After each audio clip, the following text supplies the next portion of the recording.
उत्तर प्रदेश के प्रवासी मजदूरों से जुड़ी हुई खबर यह है कि सीएम योगी आदित्यनाथ ने राज्य सरकार से प्रवासी मजदूरों की सूची मांगी है और अब तक 7 लाख प्रवासी मजदूर आ चुके हैं। तो अभी तक इस लॉकडाउन के बीच में हजारों की संख्या में उत्तर प्रदेश में मजदूरों के आने की परंपरा, आने का सिलसिला बदस्तूर जारी है, क्योंकि सरकार की कोशिश ऐसी है कि वो लोग अपने अपने घरों तक पहुंच सके। राज्य सरकारों से प्रवासी मजदूरों की सूची उत्तर प्रदेश ने इस वक्त मांगा है। हालांकि ये पूरी जो एक प्रक्रिया है, जब से विशेष ट्रेन चलाए जाने या फिर बसों के जरिए अपने राज्य लाने की बातें जमीनी स्तर पर देखी हैं, अब उत्तर प्रदेश की सरकार ने दूसरे राज्यों से ये सूची मांगी है कि वहां पर यूपी के कितने प्रवासी मजदूर रह रहे। हमारे सहयोगी हरेंद्र चौधरी और रेजिडेंट एडिटर इस वक्त फोन लाइन के जरिए जुड़ रहे हैं। हरेंद्र, क्या सरकार के पास में कोई आंकड़ा नहीं है कि उसके कितने मजदूर किस राज्य में हैं? देखिए, जब बार बताना चाहूंगा, जब पिछले दिनों करीब 10 दिन पहले जब इस कार्य योजना को अंतिम रूप दिया गया था कि प्रवासी जो श्रमिक है, जो यूपी के मूल निवासी और दूसरे राज्यों में लॉकडाउन की वजह से फंसे हुए हैं, उनको उत्तर प्रदेश में वापस लाया जाएगा। जब अंतिम रूप इस कार्य योजना को दिया गया तो ये उस वक्त आंकड़ा था, और जो तैयारी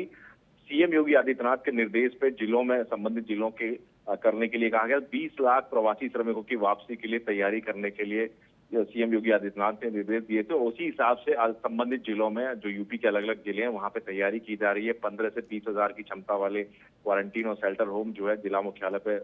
तैयार किए गए, और इसके अलावा उनके रहने, खाने और मेडिकल स्क्रीनिंग कराने की व्यवस्था भी की गई है। अब चूंकि सड़क मार्ग के अलावा स्पेशल ट्रेन, जब केंद्र सरकार ने इसको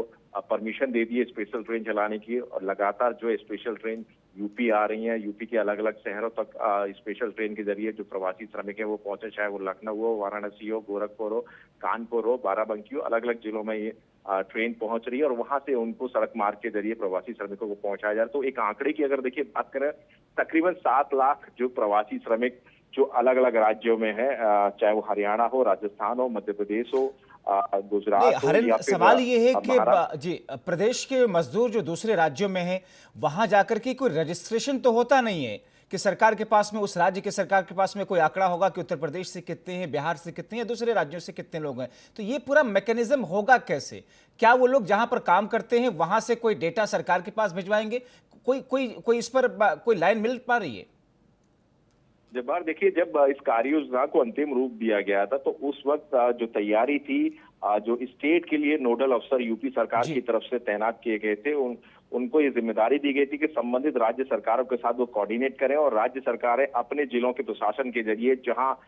मजदूर फंसे, अगर देखिए गुजरात की बात की जाए तो सूरत, अहमदाबाद, वडोदरा, महाराष्ट्र की बात की जाए मुंबई, पुणे, जहां जहां यूपी के जो श्रमिक फंसे हुए हैं, वो स्थानीय जिला प्रशासन से संपर्क में आने के बाद एक सूची तैयार की गई थी, और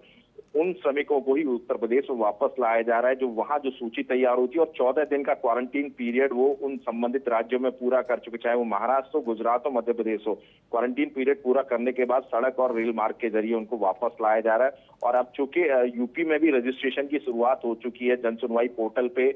दोनों श्रमिक, चाहे वो प्रवासी श्रमिक, यूपी के रहने वाले श्रमिक, दूसरे राज्यों में फंसे, उनका रजिस्ट्रेशन किया जा रहा है, और यूपी में अलग अलग राज्यों में जो दूसरे राज्यों के श्रमिक फंसे हुए हैं, उनका भी रजिस्ट्रेशन जन सुनवाई पोर्टल और एंड्रॉइड ऐप जो तैयार की गई उसके माध्यम से किया जा रहा है। तो ऐसे में जब बार एक निश्चित एक आंकड़ा निकल के आएगा कि उत्तर प्रदेश में जो वापस लौटने वाले श्रमिक जो तकरीबन 20 लाख बताए जा रहे हैं, उनका एग्जैक्ट नंबर क्या रहता है, और जो यूपी से जाहिर तौर पर वो थोड़ा इंतजार करना होगा उसके लिए। मगर मैकेनिज्म क्या है हरेंद्र? क्योंकि जो दूसरे राज्य के मजदूर उत्तर प्रदेश में हैं, अगर मान लीजिए कोई भट्टे पे काम करता है, कि कोई खेतीहर मजदूर है, वो लोग कैसे पोर्टल पर जाकर के रजिस्ट्रेशन कैसे कराएंगे? क्या कोई निर्देश प्रधान को तहसील स्तर पर इस हिसाब से कि वो खुद मजदूरों के पास में जाए, उनका रजिस्ट्रेशन कराएं?